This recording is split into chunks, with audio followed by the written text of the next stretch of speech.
Alright, so I did a modification to my Kingsong16S. So this is the modified side. Just goes up and down. It's magnetic. And this is the not modified side. It's a lot harder, a lot stiffer. It requires 15 pounds of pressure. I took a luggage scale, pulled on it, and it's 15 pounds to get it down. About that to get it back up. So I'll show you what I did to make it more like that. Alright, first a look at the tools that we'll need.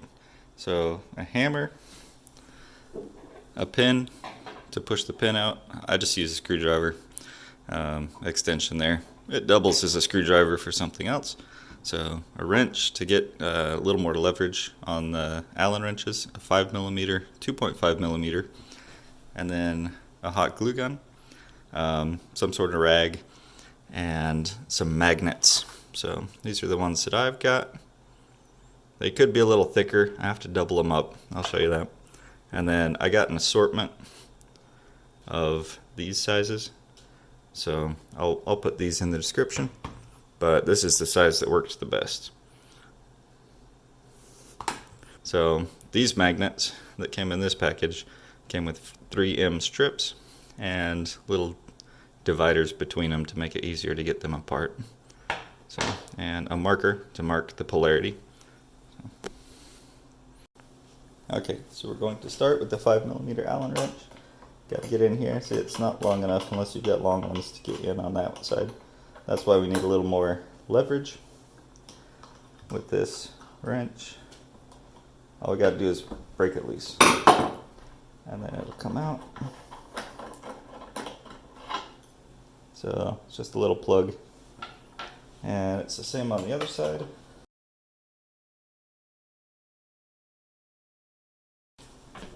So they're each pushing on a pin, and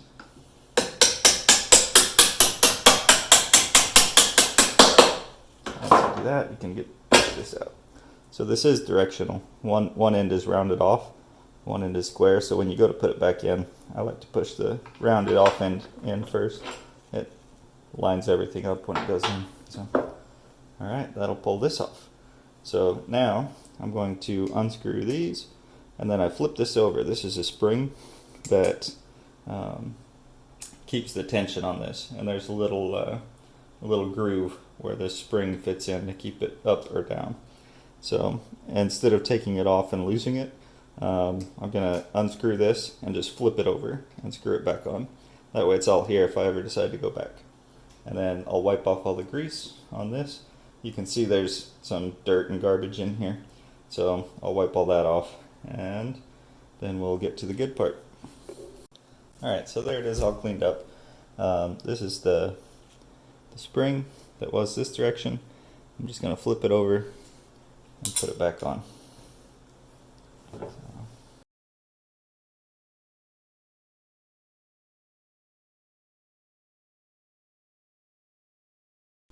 Alright, now we get our 2.5mm, and the screws are going to be here and here. So one tool I didn't show was a knife, but I'm just gonna pop this up gently. All you've got to do is expose those. So take your 2.5.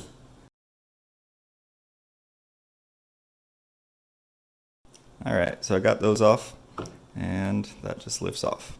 So where I'm going to put them, the magnets, is here, here, and here.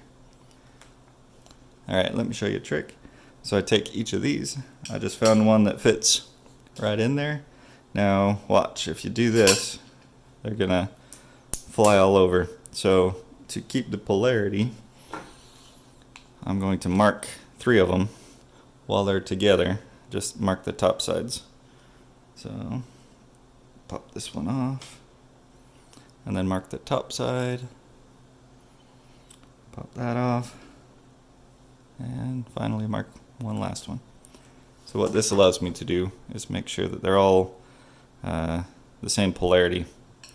When I put them in, I'm going to hot glue them, but if they're just sitting out, then I may not remember which side is supposed to be up. Or if they get attracted to one another and fly off, then I can realign them. Alright, so while I wait for the hot glue gun to heat up, take the 3M sticky, apply it to these so we can double this up. Now if you bought thicker magnets, this may not be necessary, but there we are. So now they're stuck together, and then this is going to go with a 3M sticky on the body of the unicycle, so the pedal when it comes up will stick to it. 60 millimeters by 9.8 and 6.34 this direction. Now these ones are 10 millimeters, so, and they fit in those holes perfectly. Alright, the hot glue gun is all heated up, so I'm going to put some hot glue in here. Don't have to go crazy on it. I'll put the marked side up. And I don't push it down in there too far. It can sit on top of the hot glue as long as it's kind of flush with the top.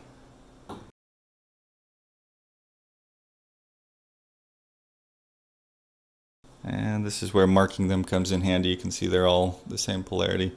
If we were to reverse one, it would actually be pushing against the magnet. So put the cover back on and we'll go to there. Alright, so I got these back in. They don't have to be super tight. And then just stick that back on. There we go. So now, I'll take the 3M, stick it on, remount this, and then when I stick this up, it'll just self-stick in position. Alright, so 3M sticky, double-sided tape, and then I'm just going to leave that covering on until we get it all mounted. Then I take that off and stick it on.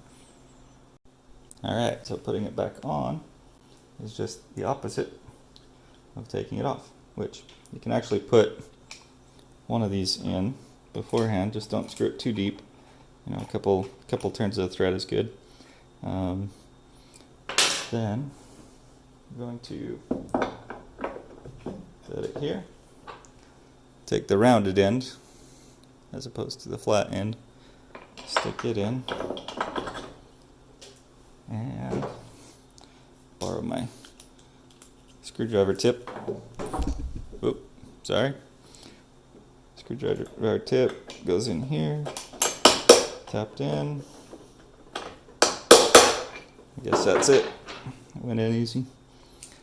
And then this. There we go. Pretty, just snug, finger tight, and then just take a wrench, get a little more torque on it. Make sure it's in there nice and tight. There will be a little play in that. Alright, now you can see that spring doesn't make it 15 pounds of pressure anymore. I'm going to take the 3M sticky off.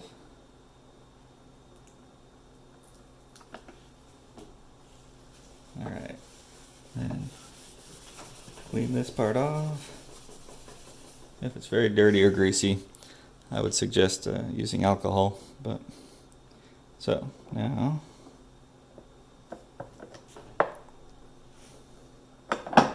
there we go. Push it on. Get some good pressure. Now it's just like the other side. Now when you go to get it off, you can flick it with your foot and back up. You don't have to fight with it anymore. So there it is.